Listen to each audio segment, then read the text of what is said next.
L'adoration dans la Bible est l'Obama pour la première fois dans Genèse 22. Alors, pensez, Yanzambe ezali nini pour la adoration. Qu'est-ce que Dieu attend par adoration?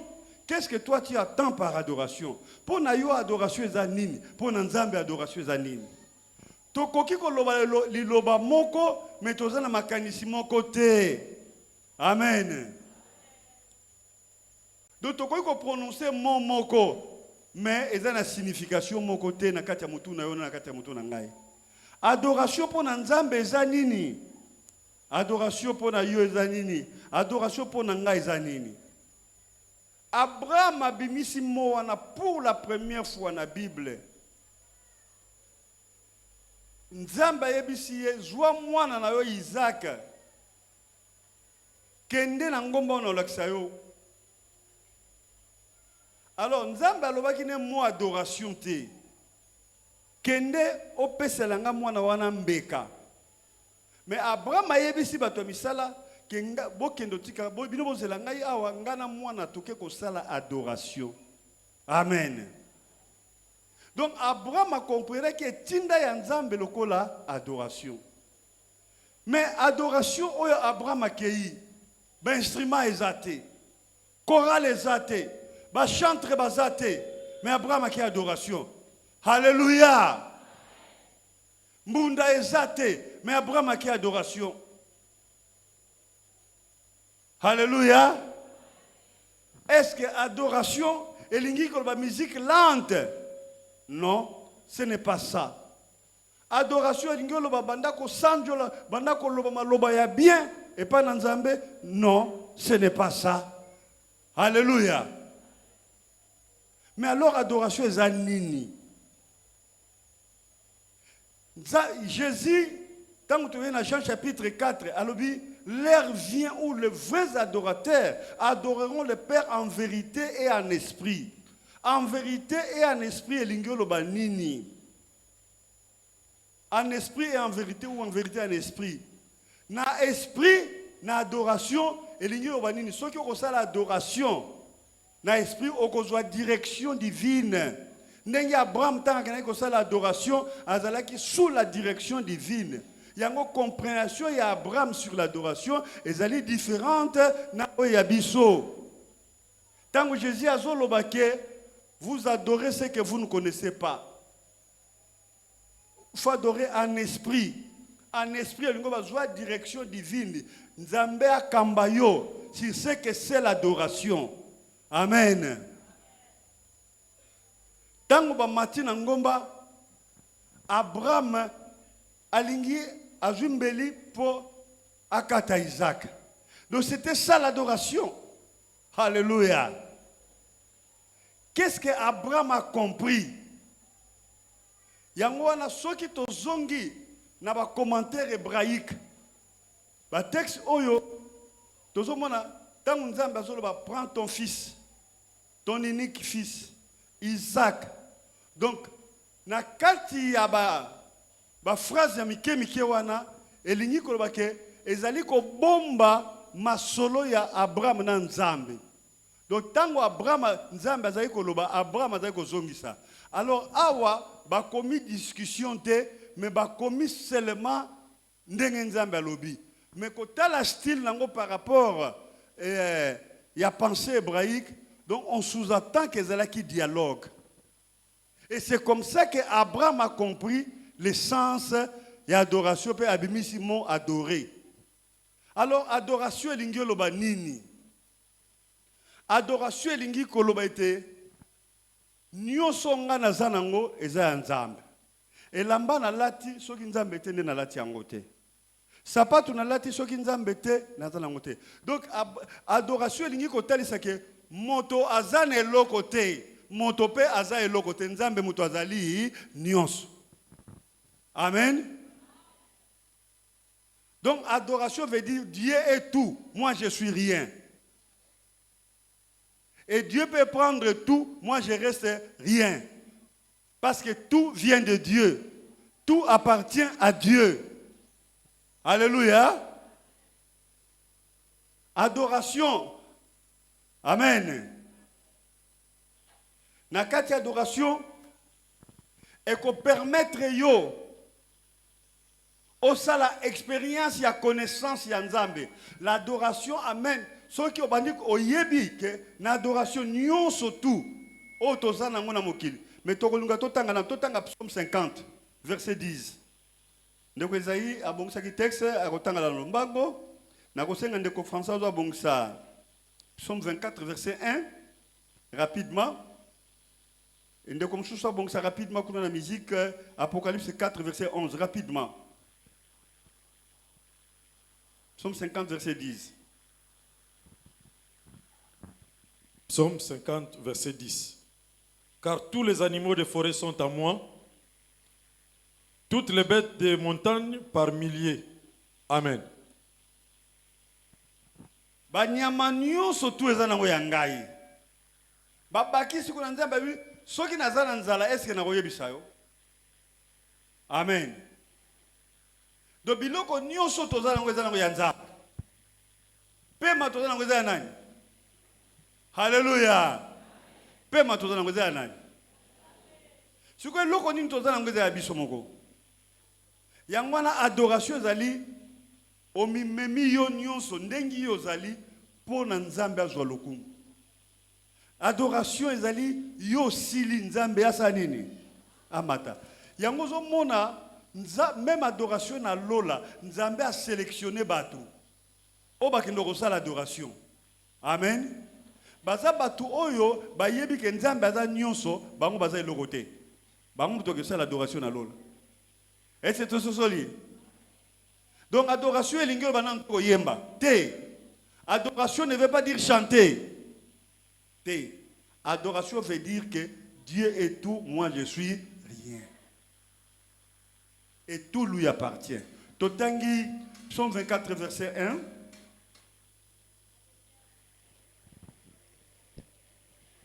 À l'Éternel, la terre et ce qu'elle renferme, le monde et ceux qui l'habitent. Amen. Comment dit? Eza ya nzambe, mabele na makambo nyonso tu eza ya nzambe. Siko yo bia nzambe ni. Eloko nyango nzambe azangi po nyonso tu eza ya ye. Amen. Yango na adoration ezali mimeme pa na nzambe lakisa ndenga naza awa naza nga ya yo sa yo naza te. Soki naza na sapato eza yo, soki naza na elamba eza yo, soki naza na mwana eza yo, soki naza na mobali eza yo. Adoration c'est-à-dire que qu'on se diminue pour nzambe azwa lokumu. Yango mone bato mususu na l'air adoration ba fukamaka. Yango mo mutu mususu na adoration akoki kolala. Alors l'adoration te permet oyeba mutu ayebi nzambe te akosa l'adoration te. Ato oyembi voix kitoko.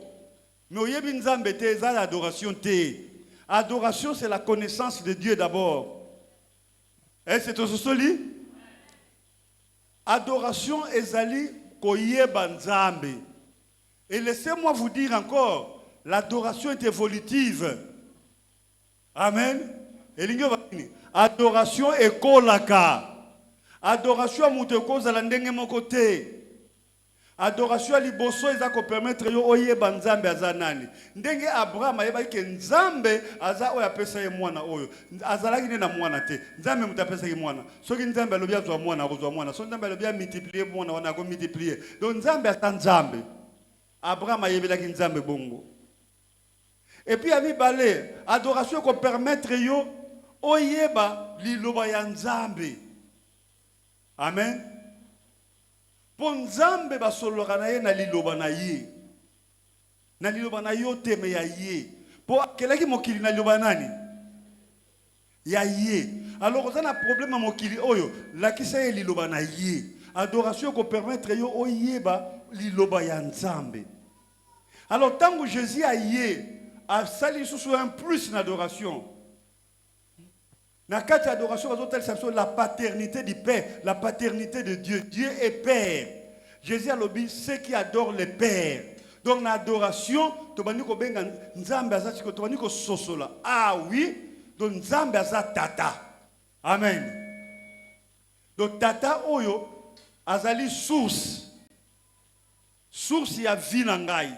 Tata oyo azali propriétaire. propriétaire ya nyonso naza nango. Tata oyo azali organisateur ya ba circonstances nyonso ya vie na ngai.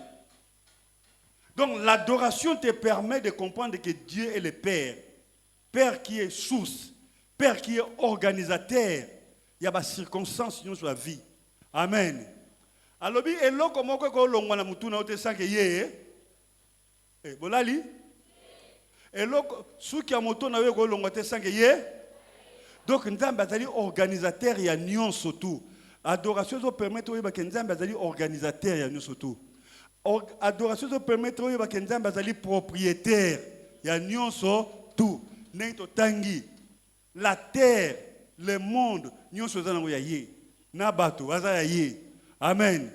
Adoration yango wana tango zo sala adoration, fo yeba eza nini. Eza nanu ko yemba te. Eza liboso yomi yeba. Nzambe yonde nkolo, Nzambe yonde tata, Nzambe yonde mokambi, Nzambe yonde nini naza nango eza ya yote. Amen. Donc, c'est ça le sens que nous donnons à l'adoration. Alléluia. L'adoration te permet de mettre Dieu en premier lieu. Amen. Adoration, lingolo banke, Nzambe aza numéro 1. Alléluia. Adoration, Nzambe azali numéro 1. Azali numéro 2 te. Yoko zala liboso te Nzambe na sima. Ba besoin na yo koza liboso te Nzambe na sima. Ba parano ba koza liboso te Nzambe na sima. Adoration ningi kotalisa ke Nzambe azali numéro 1. Amen. Donc il est le premier né, il est le premier dans toutes choses. Adoration faut talisa que c'est Dieu qui est le premier au commencement. Donc Dieu est le commencement de tout. L'adoration. Amen. Yango mbula oyo, eza mbula o photo tambola avec tout ce qui se passe, photo tambola na kati adoration. Donc na kati adoration eza kaka ko yemba te, komitika kotombola, komitika okita otombola Nzambe parce que Abraham a mitiki. Pe 6 fois pesa Isaac, pesa Isaac. Nazote ate sur les offrandes. Non. Na ina te ate sur les données, mais na ina te ya ke ata nyonso nga na zanango, nyonso yo zanango za Nzambe. Amen. Alléluia. Alors, adoration d'hôtel c'est que Nzambe aza source, azali tata, azali source. Alors, adoration est obligé yo. Ndeko. Amen. Beaucoup comprendre si ko différence ma casse ezali. Tant que tout le monde a adorateur à la télévision, ba chantre wana to benga bango adorateur. Lelo longola comme wale pana bango. Benga bango ba chantre, benga bango adorateur te. Benga bango kaka chantre, ba yemba ka nzembo bien, mais bazana no adorateur te. Amen.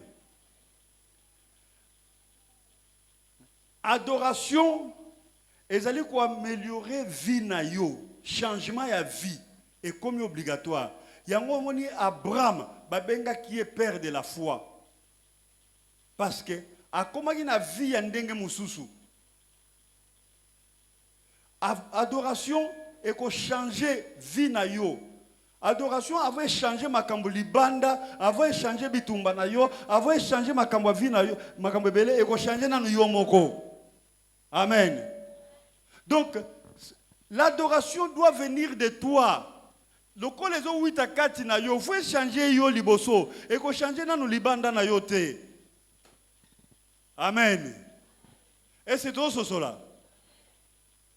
Yango mona ka soki chantre moko asali scandale, bato bazala ka choqué pour ni ba ai kasi ayemba kate, asala ka adoration te. So on dit à pasteur moko ti mo simo kizemi, bato faut bazala choqué scandalisé. Ah, mais te yakate, pourquoi? Parce qu'on suppose qu'il y a ça l'adoration. L'adoration apporte le changement dans la vie d'un homme. C'est une obligation.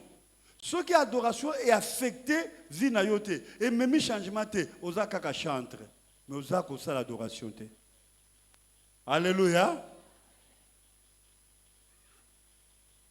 Ça va. L'adoration, amen. Le plus grand soubassement de l'adoration, c'est l'obéissance. Amen. Tolanda. Adoration, fondation nango numéro 1 ya munene, comme nango obéissance. Amen. Botosi. Adoration sans obéissance, et ça nango adoration, c'est ça lokuta. Amen.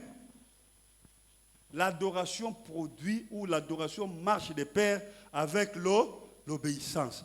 Awa nazo yebisa bino oyo esengeli ndenge makomi ezali. Amen. Adoration ekotambolaka nzela moko na nini na botosi. Or, obéissance est une conséquence positive. Bebengaka yango maturité. Amen. Mutu oyo aza na maturité na kati ya makambo ya Nzambe oyo aza na obéissance. Donc, sans l'obéissance, okokosala 20 ans na makambo ya Nzambe, okozala na ancienneté, mais okozala na maturité te. Différence eza monene entre ancienneté na maturité. Amen. Obéissance epesaka maturité.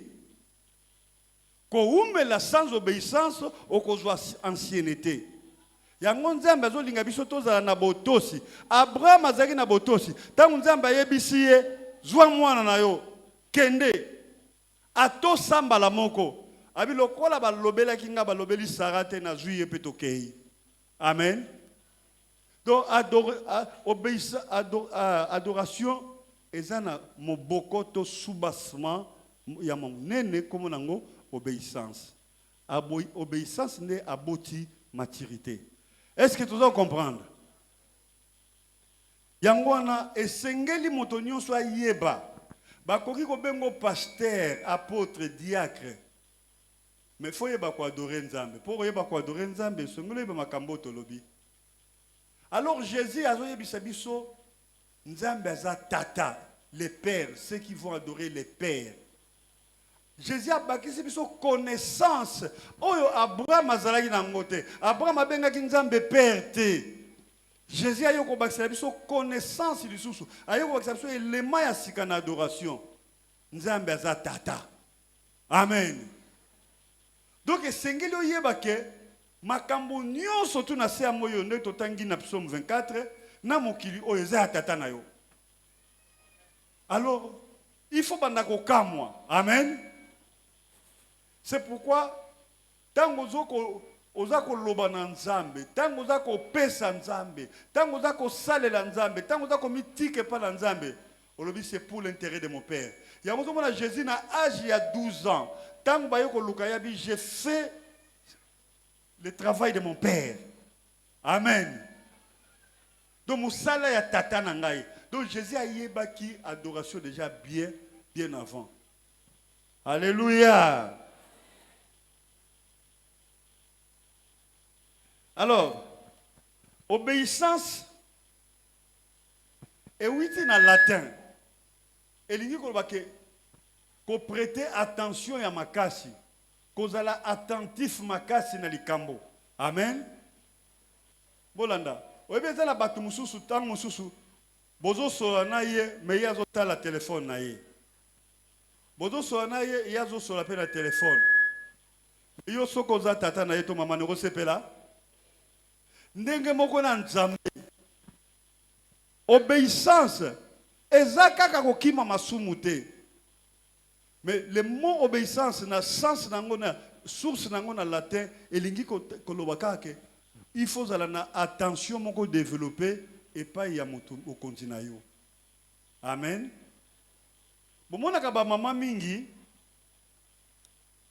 basi mingi atali kaka mutu ne longi atali ka bébé alobi bébé oyo azala nzala atali mobali na bi oyo ale nanu te. Donc attention ezali développer. Amen. Donc obéissance ezali ko développer attention. Donc au développer na écoute, au développer na kotosa, au développer na koyoka. Amen. c'est l'obéissance. Sens nango na latin wana.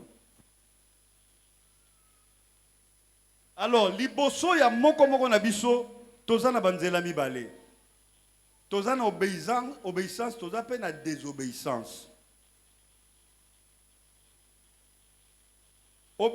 Désobéissance, elingi koloba absurdité. Donc, ozala malongate, absurde. C'est ça la désobéissance. Yango moto nyonso tu alandaka nzela ya kozanga bote aussi, akomaka na maturité te, akomaka ne pe malonga te.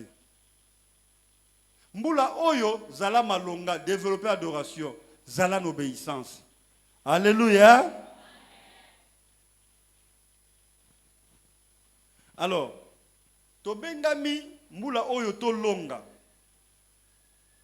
Impact ya obéissance, tika nepsa yo. Impact ya adoration na obéissance na yango, ce qui est pesi maturité, et ça a des conséquences générationnelles.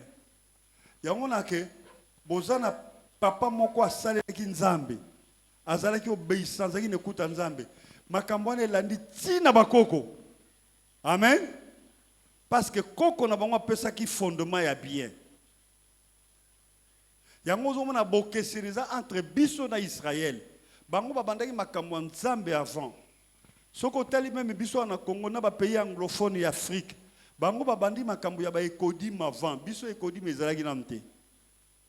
Donc tozana bokeseni. Donc obéissance, adoration ezana ba conséquences générationnelles. C'est-à-dire tango yo oza ko salela nzambe na adoration na yo. Na koyeba monene ya nzambe. Tika na yebisa yo bolamu wana ekokita na ti na bakoko na yo. Pona nini? Po eza makambo yo lakisi mwana no yango mwana no ko lakisa ba na ye. Yango kendeke na ba génération. Amen. Yango ndeko luka oyeba adoration ezanini. Est-ce que sosoli? O sosoli. Alors nzamba bengi biso mbula oyo za mbula ya adoration.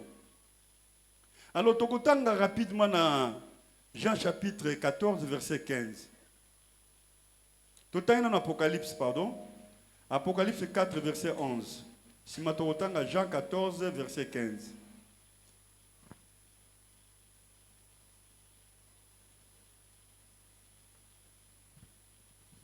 Apocalypse chapitre 14 verset chapitre 4 verset 11. Apocalypse 4 verset 11. Tu es digne, notre Seigneur et notre Dieu, de recevoir la gloire, l'honneur et la puissance, car tu as créé toutes choses. C'est par ta volonté qu'il existe et qu'elles ont été créées. Nzambe asala nyonso ti est digne. Au moment où on sala adoration abi, Nzambe osengeli na lokumu. Parce que yo moto sala nyonso tu. Ce qui peut ezali ko fonctionner eza volonté na yo. Amen. Donc c'est ça l'adoration. Adoration ezaka koyemba te. Koyemba eye nango après. Sima koyemba ememi détournement. Et ça les détournements bato bani ko kanza koyemba c'est ça l'adoration. Non. Koyemba c'est pas ça l'adoration. Tant que mot adoration bana ba yemba kate. Et c'est tout cela. Ba yemba kate. C'est une vie qu'on a donnée. Tant que mot adoration bandaki ezali ne ba pesaka vie. Moto ake ko pesa vie na ye pa nzambe. Ake ko zongisa vie na ye pa nzambe. Ake ko zongisa nyoso azalonge pa nzambe. C'est ça l'adoration. Instrument ils ont raté. Chorale ils ont raté. Alléluia. Alors, tout le temps, dans Jean chapitre 15, verset 14.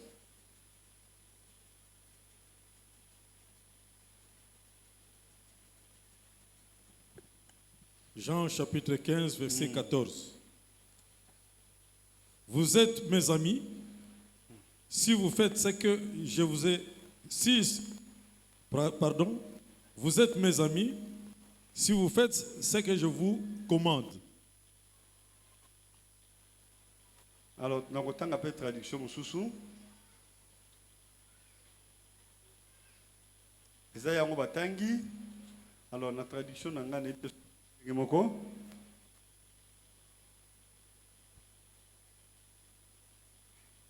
Jean 14, verset 15. Si vous m'aimez, gardez mes commandements. Amen. Awa tozobona bolingo na obéissance. Yesu abi soki bolingi ngai, botosa makambo na ngai. Donc na kati adoration, amour ezali, obéissance ekokozanga te. Amen. Soki bolingi ngai, Yesu mutazoloba, soki bolingi ngai, botosa makambo na ngai. Donc on ne peut pas exclure l'obéissance dans l'adoration.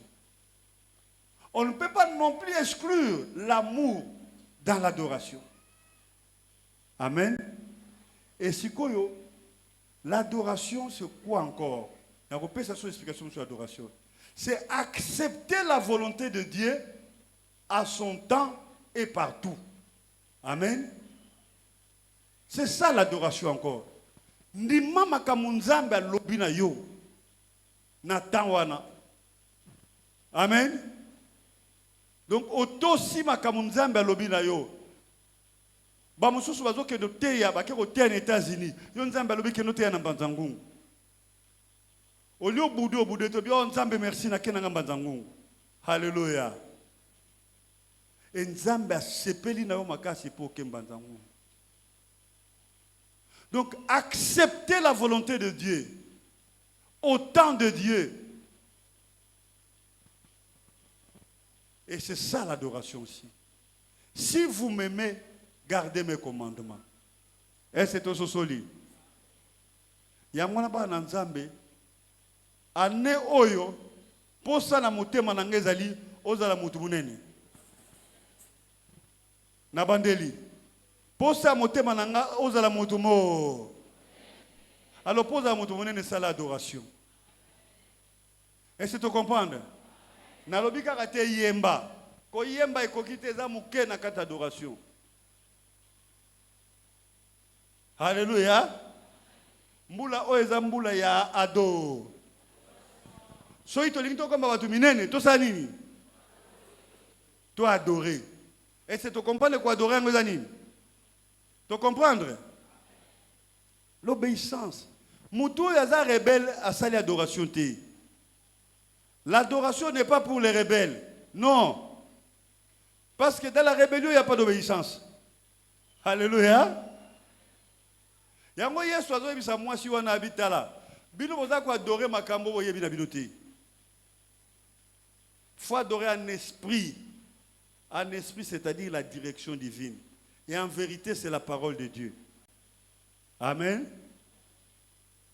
Est-ce que makambo to yoko li toko sala musiko? Toko sala musiko?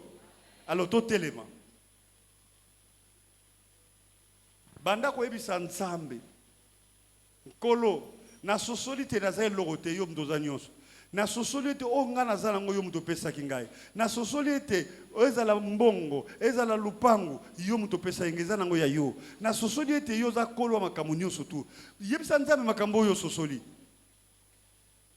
Et puis yebisa nzambe nengo ko banda otosa e. C'est ça le début de l'adoration. Banda adoration siko.